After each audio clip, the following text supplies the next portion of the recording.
The lost art of forgiveness. Forgive.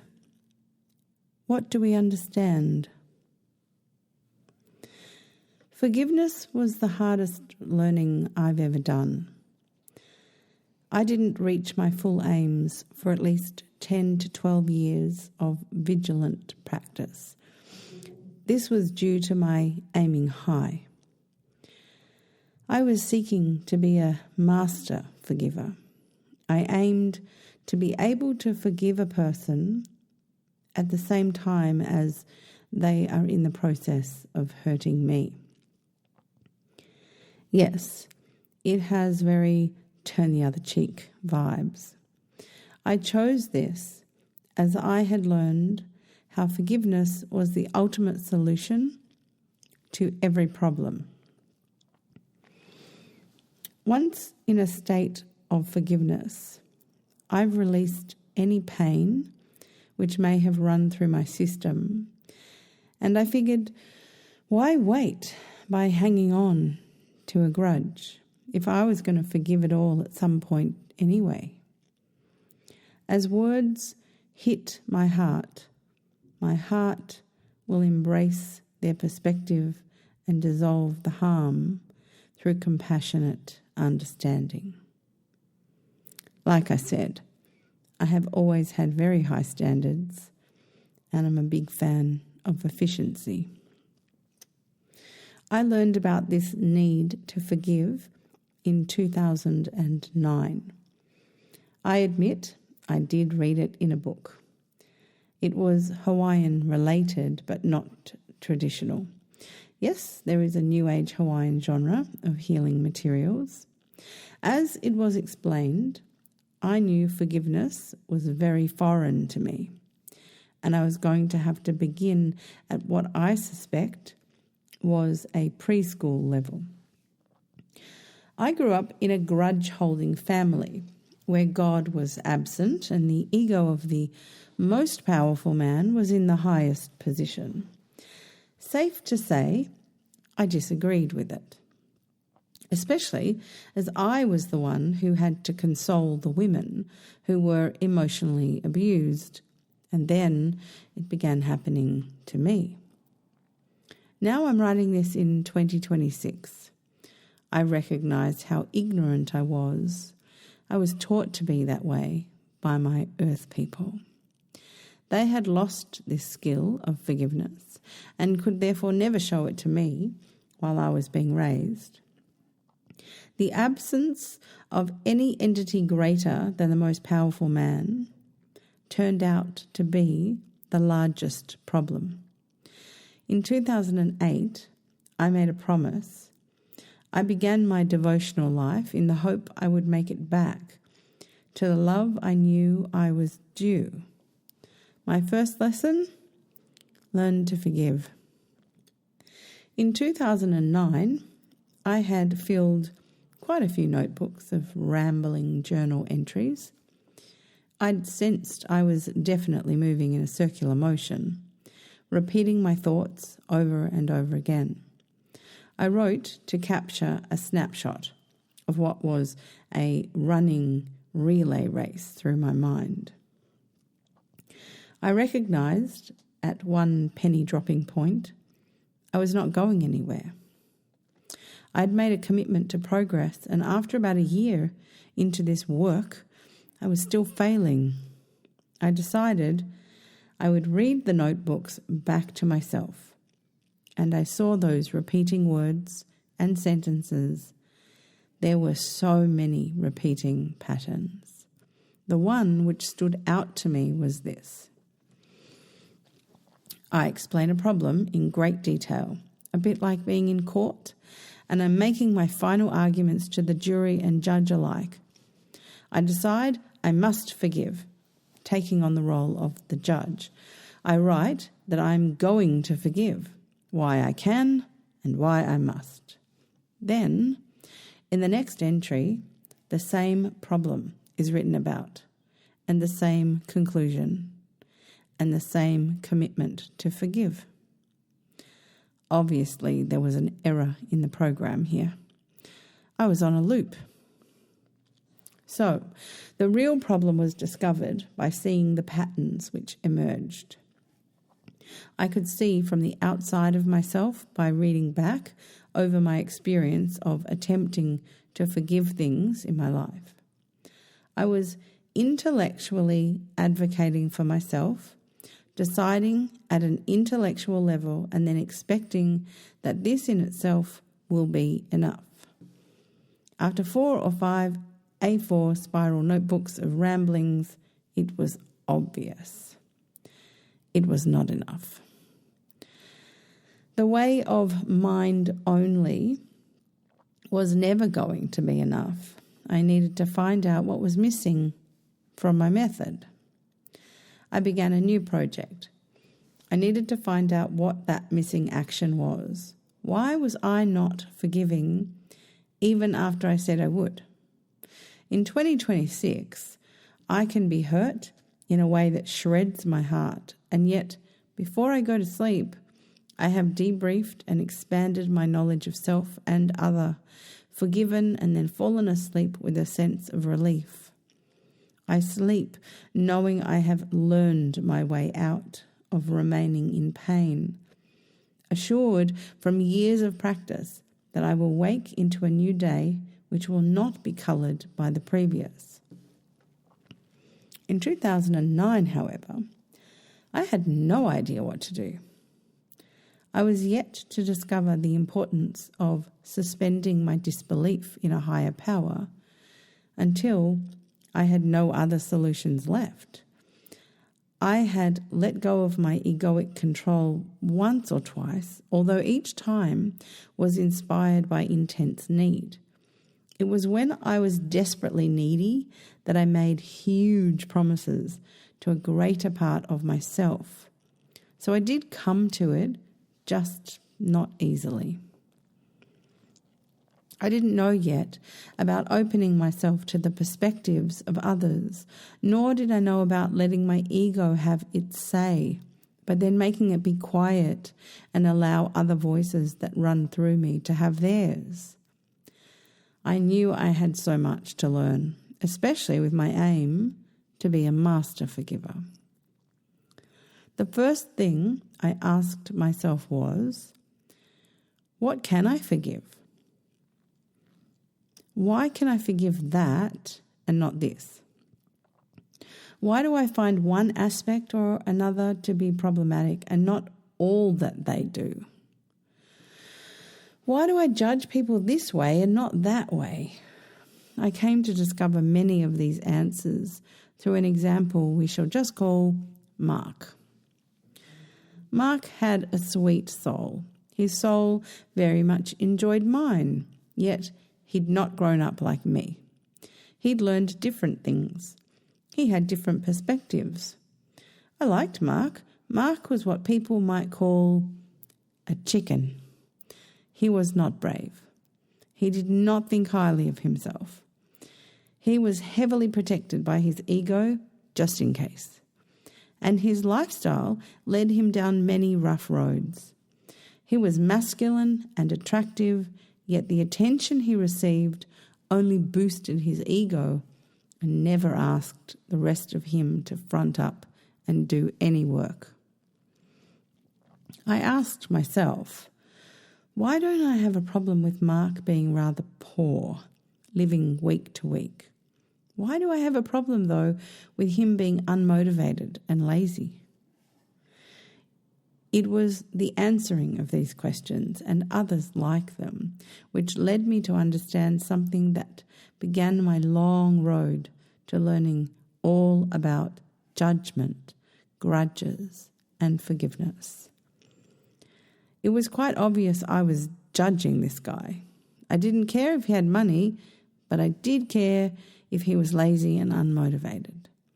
Why wasn't it the other way around? It turns out I was judging myself as lazy and unmotivated. That's how I saw myself when I turned the mirror around to look at me. That time in my life was very difficult. I was alone, physically and mentally. I had not one soul who understood me or my situation of despair. When I finally decided to look inward to see if I would see myself the same way as I saw Mark, I saw a whole lot more than what I bargained for. I saw a whole lot of other people who I didn't agree with or respect. I saw a really large problem. I learned that every person, place, or thing in life can act as a mirror for my own ideas, and therefore also as a teacher and a great opportunity for learning. What I notice in another person is showing me what I must look for inside of myself.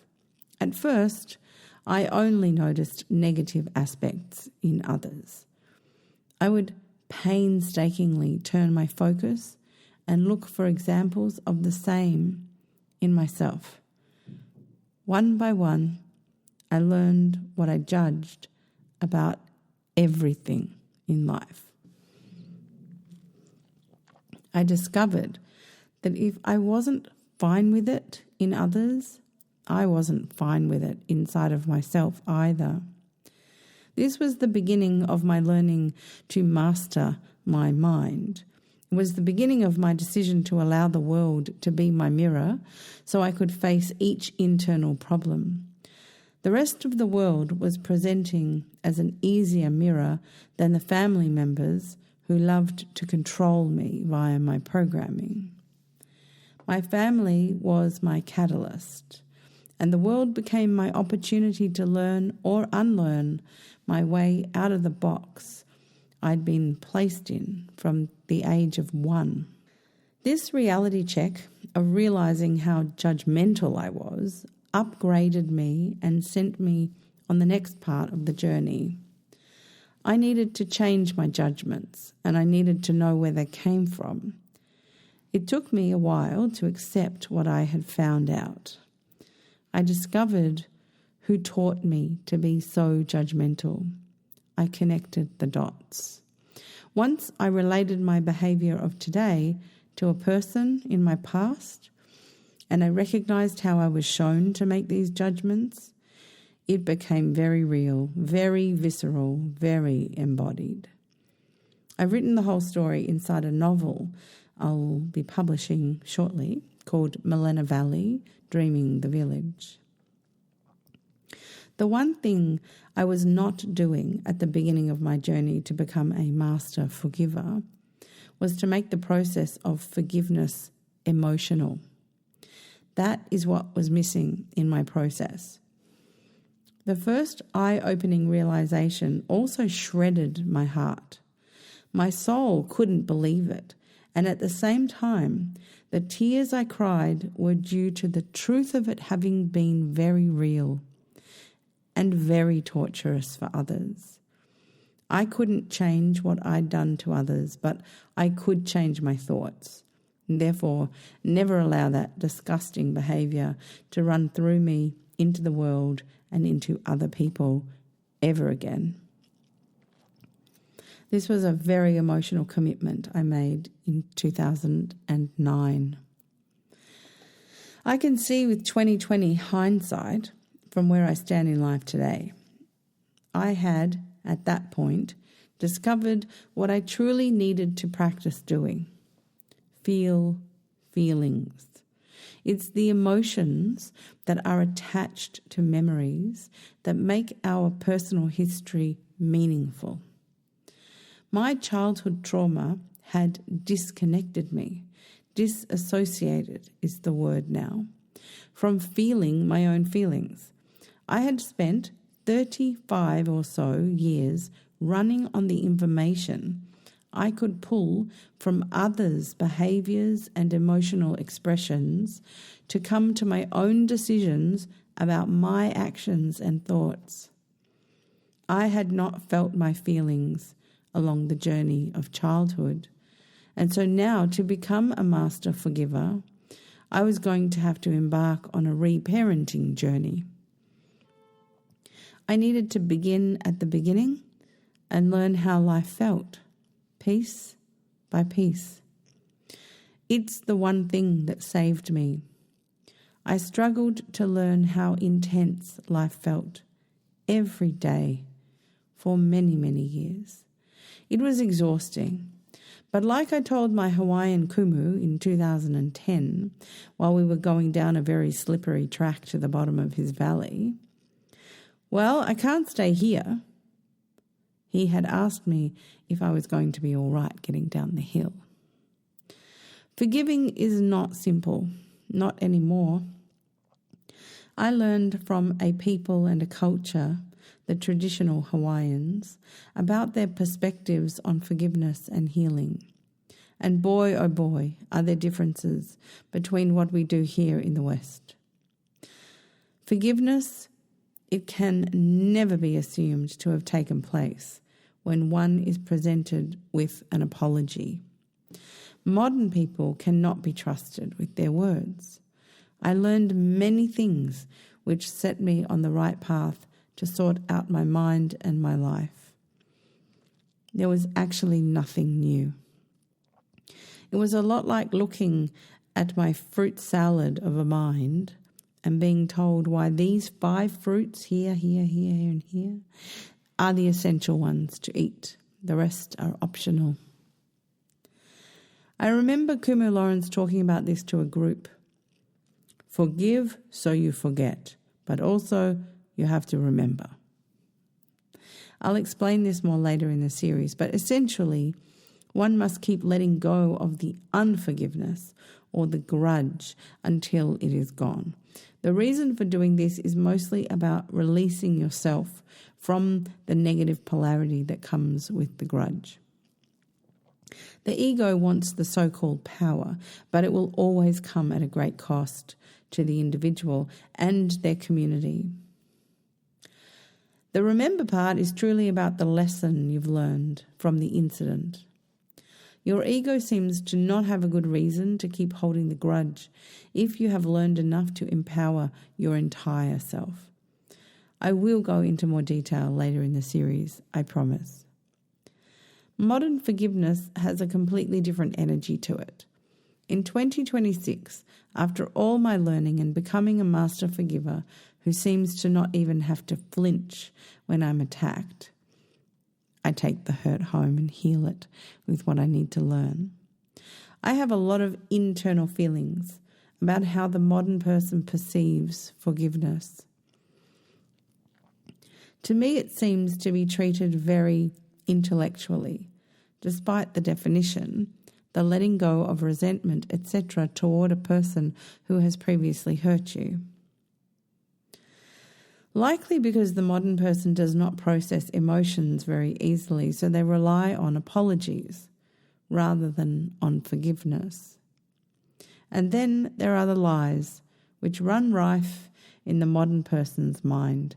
It isn't difficult for a modern person, again, because of the emotional disconnection they suffer from at different levels, to lie to themselves and believe it. Then when they tell that same lie, it feels like the truth to them. It's a real mess from my perspective. I read subtle energy from people, so I can tell if they have lied to themselves, most of the time. But I don't want to confront them and cause them another problem, not unless it needs to happen. We live in a very messy world of mind these days. Hopefully things are going to change for the better soon. So the way we should see forgiveness, it is both an intellectual and emotional process. And be aware that the ego definitely wants the upper hand. The defending ego is ideologically opposed to forgiveness and will try to sway its person to settle for apology instead. The way to let go of the grudge is to learn the lesson you need to understand. When the penny drops emotionally, you'll find that you can achieve forgiveness. In the modern world, we focus on external forgiveness more than inward forgiveness.